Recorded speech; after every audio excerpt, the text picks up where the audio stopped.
और ये विषय मुझे व्यक्तिगत रूप से बहुत पसंद है। Special theory of relativity, quantum mechanics, nuclear physics, ये ऐसे विषय है जिन्होंने कि मुझे बहुत कुतूहल पैदा किया है मुझ में, और बहुत एक्साइटमेंट, बहुत अच्छा लगता है इन चीज़ों को पढ़ने में। ऐसे तो फिज़िक्स का हर एक विषय जो है वो अपने आप में, केमिस्ट्री का, बायोलॉजी का, साइंस का, अपने आप में बहुत रोचक होता ही है, लेकिन अलग अलग लोगों की अलग अलग चीज़ों के अंदर में ज़्यादा मज़ा आता है। स्पेशल थियोरी ऑफ रिलेटिविटी एक चीज़ है जो मुझे परियों की कथा जैसी लगती है। इसको अगर हम बिना इसके विस्तार में गए हुए इसके कुछ रिजल्ट्स केवल कहें तो लगेगा कि मैं बिल्कुल किसी दूसरे जगत की बात कर रहा हूँ। अब इसमें हम लोग लेंथ कॉन्ट्रैक्शन की बात करते हैं कि किसी चीज़ की लंबाई अपने आप में निश्चित नहीं है। अगर मैं कहाँ से देख रहा हूँ उसको, उसके अनुसार उसकी लंबाई मुझे अलग अलग मिलती है। और मिलती है का मतलब ये नहीं कि मेरे नाप जोख में कोई गड़बड़ है, वो है, उसकी लंबाई उतनी है। उसी प्रकार से घड़ियाँ जो क्लॉक्स होती हैं, वो भी वही क्लॉक एक व्यक्ति देखे तो बताए कि ये क्लॉक इस रेट से चल रही है, दूसरा व्यक्ति देखे तो बताए कि दूसरे रेट से चल रही है। ट्विन पैराडॉक्स की बात हम लोग करते हैं। दो जुड़वा अगर भाई हो, एक ज़मीन पर रहे और दूसरा कहीं अंतरिक्ष की यात्रा करने चला जाए और बहुत सालों के बाद बहुत स्पीड से यात्रा करके वापस लौटे, तो दोनों की उम्र में बहुत फ़र्क हो सकता है। एक बहुत बूढ़ा नज़र आ सकता है और उसी के बगल में खड़ा हुआ उसका जुड़वा भाई बहुत युवावस्था में दिख सकता है।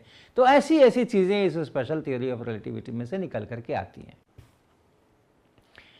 लेकिन ये ऐसा नहीं है कि कोई किसी ने, आइंस्टीन ने थ्योरी बना दी और उल्टी पुल्टी और उसमें से बड़े सुंदर सुंदर रिजल्ट निकल के आ रहे हैं, ऐसी बात नहीं है। ये है वैसा, अपनी दुनिया है वैसी, और इसी के आधार के ऊपर हमारा जीपीएस सिस्टम और बहुत सारी चीज़ें जो बनती हैं वो इसी के आधार पर बनती हैं, इन्हीं थियोरीज के आधार पर बनती हैं। हमारी जो प्रकृति है वो अगर ऐसी नहीं होती तो हमारा जीपीएस का सिस्टम काम नहीं करता। अगर हमने सीधा सीधा न्यूटन्स लॉ के अनुसार अपना जीपीएस बनाया होता तो हम जाने को कहते कहीं म्यूज़िक कंसर्ट में, हो सकता था हमें हॉस्पिटल पहुंचा देता वो जीपीएस। तो ये सभी चीज़ें बहुत वास्तविक हैं और बहुत रोचक हैं। तो इन सब चर्चाओं से पहले हम लोग रेस्ट, मोशन, इनकी बात शुरू करेंगे कि हम कब किसी चीज़ को रेस्ट में कहते हैं, कब किसी चीज़ को मोशन में कहते हैं, या हम किसी चीज़ का पोजीशन कैसे बताते हैं कि ये यहाँ है, वो वहाँ है, वो वहाँ है। तो उसके लिए हमें XYZ एक्सेस लेने चाहिए, और XYZ एक्सेस लेकर के हम बता सकते हैं कि इस समय इस पार्टिकल का जो पोजीशन है, इस वस्तु का जो स्थान है वो कहाँ पर है। x बराबर कितना, y बराबर कितना, z बराबर कितना, तीनों निर्देशांक अगर आप बता दीजिए तो हम पक्का समझ जाते हैं कि अच्छा ये चीज़ यहाँ पर है। तो लोकेशन प्राप्त करने के लिए, पोजीशन प्राप्त करने के लिए मुझे सबसे पहले क्या चाहिए, एक्सेस सिस्टम, अक्ष,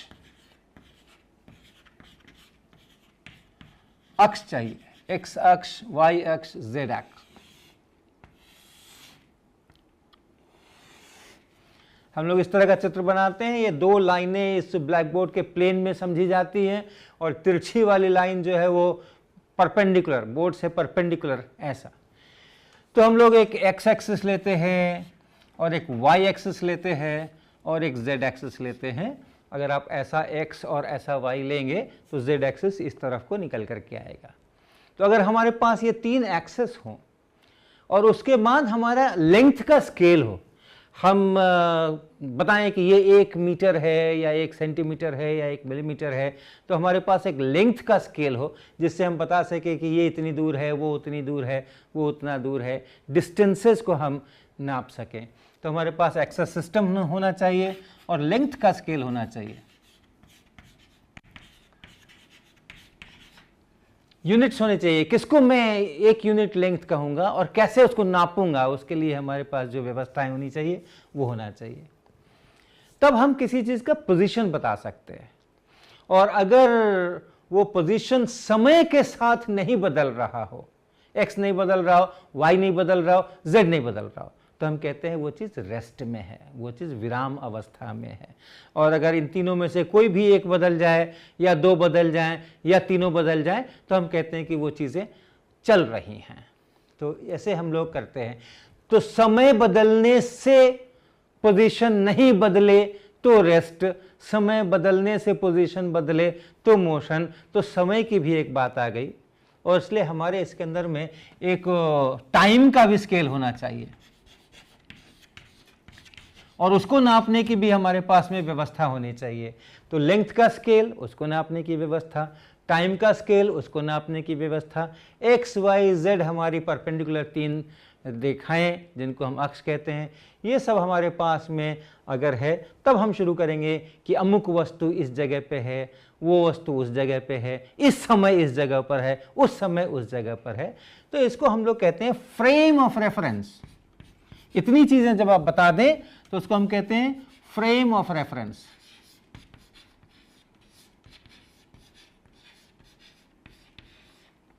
या निर्देश तंत्र।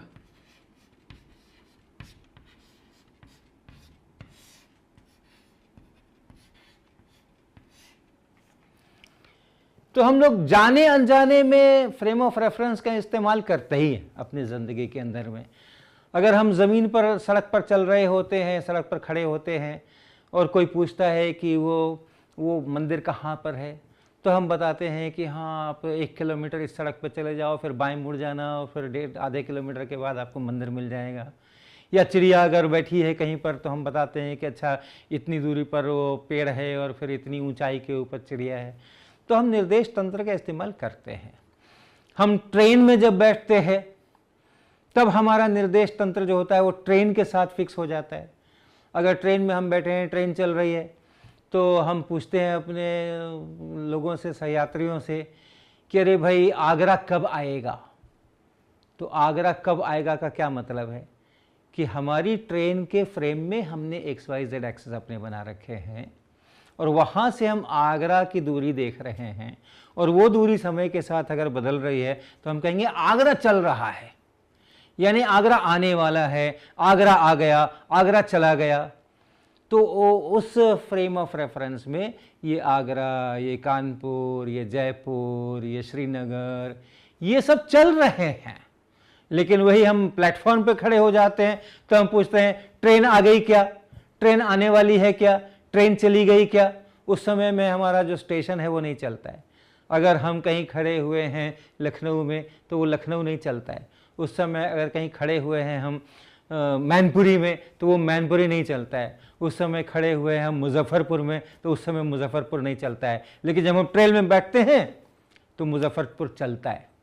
तो अलग अलग फ्रेम ऑफ रेफरेंस से देखने पर जो वस्तु इस फ्रेम में रेस्ट में है दूसरे में चलती प्रतीत हो सकती है, जो दूसरी रेस्ट में है वो पहले में चलती प्रतीत हो सकती है।